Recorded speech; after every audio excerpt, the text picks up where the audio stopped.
Hello दोस्तों, अद्भुत कहानी सागर में आपका स्वागत है। आज की हमारी कहानी है रजामंदी।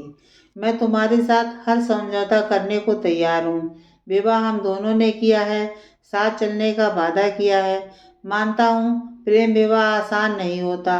एक अरेंज मैरिज की अपेक्षा कहीं ज़्यादा समझौते करने पड़ते हैं, कहीं ज़्यादा सामंजस्य बिठाना पड़ता है, कहीं ज़्यादा धैर्य रखना पड़ता है।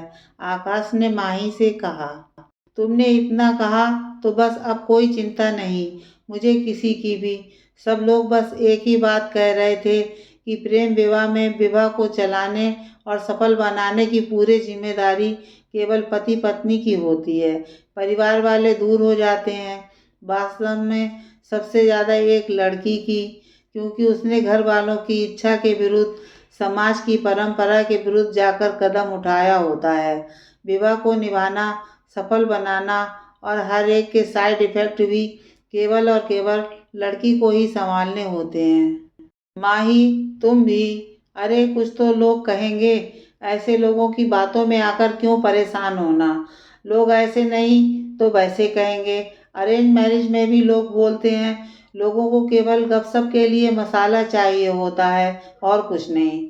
अच्छा चलो चाय पियो, ठंडी हो रही है तुम्हारी, कहकर आकाश ने चाय थमाई। फिर यूं ही कुछ काम है कहकर पैदल ही कहीं रवाना हो गया। कहने को तो माही को समझा दिया था, पर पता था जब किसी विवाह में माता पिता की रजामंदी और साथ नहीं मिलता है तो इस तरह कितनी मुश्किल होती है। विवाह तो दो परिवारों का मिलन होता है। कितनी कोशिश करी थी माँ बाबूजी को मनाने की, पर इंटरकास्ट मैरिज आज भी कहाँ आसान होती है। और यदि माता पिता मान भी जाएं तो आस पड़ोस वाले, रिश्तेदार और ये दुनिया वाले आसानी से मानने भी कहाँ देते। कानों में बाबूजी की आवाज़ गूंज रही थी, दूर के ढोल सुहावने होते हैं। जो लड़की अपने माता पिता की बात नहीं मान पाई, उन्हें धोखा दे दिया, तो तुम्हें क्या लगता है इस घर को जोड़ कर रखेगी, रिश्तों को निभा पाएगी? अरे लव मैरिज वाली बहू तो घर तोड़ होती है। ऐसी बात नहीं है पिताजी। यह सिर्फ एक इंसान के विचार और उसके स्वभाव पर निर्भर करता है कि वह कैसा है। ऐसे तो बड़े भैया भाभी भी अलग घर में नहीं रह रहे होते। उनकी तो अरेंज मैरिज थी ना। यह सुनकर आकाश की माँ कमला जी और पिता शेखर जी चुप रह गए। ऐसा लग रहा था जैसे उन्होंने मौन स्वीकृति दे दी है। लेकिन शाम को शेखर जी के बड़े भाई भाभी, बड़ी बहन, नंदोईजन जी आए और लव मैरिज के बारे में काफ़ी नकारात्मक बातें कहीं, जिससे शेखर जी और कमला जी एक बार फिर से असमंजस में पड़ गए और आकाश को रजामंदी नहीं दी। लगभग 6 महीने इंतजार के बाद माही और आकाश ने कोर्ट मैरिज कर ली। माही के माता पिता भी मौन स्वीकृति दे चुके थे, लेकिन आकाश के माता पिता के विरोध के कारण वह भी इस विवाह के पक्ष में नहीं रहे। आकाश और माही दोनों ही एक मल्टीनेशनल कंपनी में अच्छे पोस्ट पर थे। दिवाली पर दोनों ही अपने दोनों माता पिता का आशीर्वाद लेने गए। माही के माता पिता ने तो स्वीकार कर लिया, लेकिन रिश्तेदारों, पड़ोसियों और जान पहचान वालों के ताने और बातों ने एक दूरी फिर भी बनाए रखी। आकाश के माता पिता ने बहुत ही रूखा व्यवहार किया। दोनों थक हार कर वापस अपने शहर लौट आए। कुछ समय बाद एक दिन शेखर जी और कमला जी कहीं से लौट रहे थे कि उनका स्कूटर फिसल गया और उन्हें काफ़ी चोटें आईं। खबर सुनते ही माही और आकाश अपने पैतृक शहर आए। माही और आकाश दोनों ने ही अपने माता पिता की सेवा की। बड़े भाई भाभी कहने को तो उसी शहर में रहते थे, लेकिन सिर्फ देखने आए। बड़ी भाभी ने बच्चों की पढ़ाई और खुद की तबीयत का कारण बता सेवा करने में असमर्थता जताई। कुछ दिनों की सेवा और ध्यान रखने के बाद शेखर जी और कमला जी दोनों का ही स्वास्थ्य काफ़ी सुधर गया।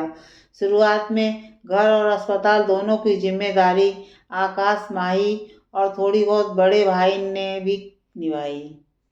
20 दिन बाद जब माही और आकाश वहाँ से वापस लौटने लगे तो शेखर जी और कमला जी की आंखों में आंसू थे। तूने तो हमारी बेटी बनकर सेवा की है, लोगों की बातों में आकर हमने तुम्हें स्वीकार नहीं किया, दुख दिया, पर इतनी दुनिया देखने के बाद भी एक छोटी सी बात ना समझ सके कि जब परेशानियां आती हैं मुश्किलें आती हैं तो दुनिया वाले नहीं अपने ही काम आते हैं, शेखर जी ने कहा। आज तुझसे अच्छी बहू तो मुझे ढूंढने पर भी नहीं मिल पाती, कहकर कमला जी ने भी माही को गले लगा लिया। बड़ी बहू को भी मैंने अपने व्यवहार और बंदिशों की वजह से खो दिया। रिश्तेदारों और लोगों की बातों में आकर अपनी बहू पर ढेर सारी बंदिशें लगा दी थी मैंने। ज़रूरत पड़ने पर यह समझ में आया कि मुझे लोगों की नहीं अपने परिवार की ज़रूरत है, कमला जी ने कहा। कोई बात नहीं माँ, अभी भी देर नहीं हुई है। भैया भाभी से मिलना, हम जल्दी ही मकर संक्रांति पर आते हैं। पूरा परिवार एक साथ होगा, मुझे उम्मीद है, आकाश ने मुस्कुराते हुए कहा। हाँ, मकर संक्रांति के बाद बहुत सारी तैयारी करनी है तुम दोनों के विवाह की। जो उस समय नहीं कर पाए, सब अरमान पूरे करेंगे अब, शेखर जी ने कहा। तो माही और आकाश की आंखों में आंसू छलक पड़े। आज माही और आकाश वापस अपने शहर लौट रहे थे, पर इस बार खाली हाथ नहीं, बल्कि कई खूबसूरत रिश्तों के साथ। शेखर जी और कमला जी ने भी मान लिया था कि लव मैरिज वाली बहू घर तोड़ नहीं होती है। बहू को बेटी कहना ही नहीं, दिल से मानना और समझना भी होता है, नहीं तो अरेंज मैरिज वाली बहू भी दूसरा घर बना लेती हैं।